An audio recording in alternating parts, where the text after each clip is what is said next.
My name is MaryAnn Dowdell, and I'm a senior Sullivan-Deckard Scholar, majoring in English on a creative writing track, and I graduate this Saturday. It's a pleasure to see you all. Thank you.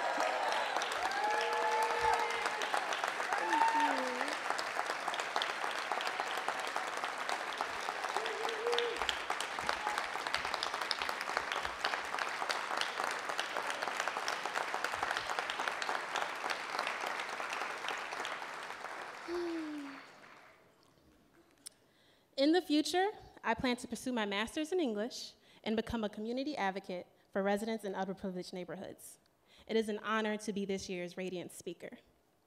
Tonight, I want to share how the Sullivans and the Deckards have drastically changed the course of my life. Because of their generosity, my fellow scholarship recipients and I have now gained lifelong access to a surplus of resources and support from the community. For example, we have the Pratt Center. The Pratt Center is where students from diverse backgrounds are given a chance to engage and uplift themselves academically. When I first came to Cleveland State University in 2015, I was introduced to the staff and student navigators at the Pratt Center who assisted my fellow scholarship recipients and I in professional development, academic training, and personal stability.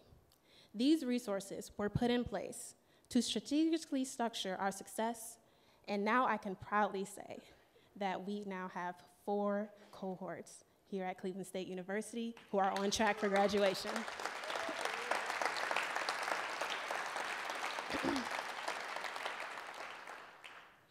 The Sullivans and the Deckards have paved the way for me and my fellow scholarship members to advance in a society less than willing to challenge the status quo.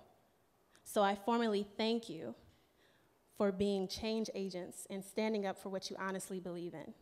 Because of your bravery, every single successful graduate from this program will pay it forward. How will we pay it forward? You may wonder. The world hardly knows the true plight of those seeking higher education after being thrust from a system strategically set to limit access to opportunity. Out of the 700,000 foster youth in America, only 3% are accepted into college. Of that 3%, only 1% graduate. Fortunately, the Sullivan-Deckard Scholarship Opportunity Program has raised those odds with every graduating cohort. The work done within the Pratt Center efficiently changes lives, which in turn brightens neighborhoods, communities, and the overall perspective on how people view youth from foster care. With that in mind, I must stress that this scholarship program is no charity case. Often when I'm at a function, people inquire about my foster care experience. Wandering minds ponder about my past, what I have been through, and so on, which is curious, considering that the investment is within my future. I must repeat, the investment is within my future. If you meet someone emancipated from care and want to gauge their potential and ambitions, those answers will never lie in the pain of what they've been through. The answer lies in their dreams and what their current reality is, and in higher learning, where they can develop a coherent idea of who they are and what they stand for.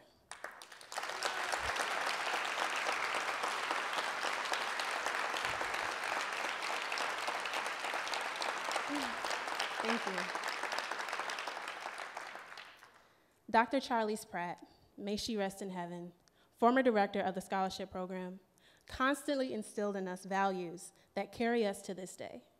One of those values she'd often recite was, "Do not be afraid to be new." Her words remain as a reminder that we are not walking acts of charity, but walking beacons of light. As a result, I will not be afraid to be new, despite my past. My foster care experience will not dictate what I am deserving of or what I can accomplish.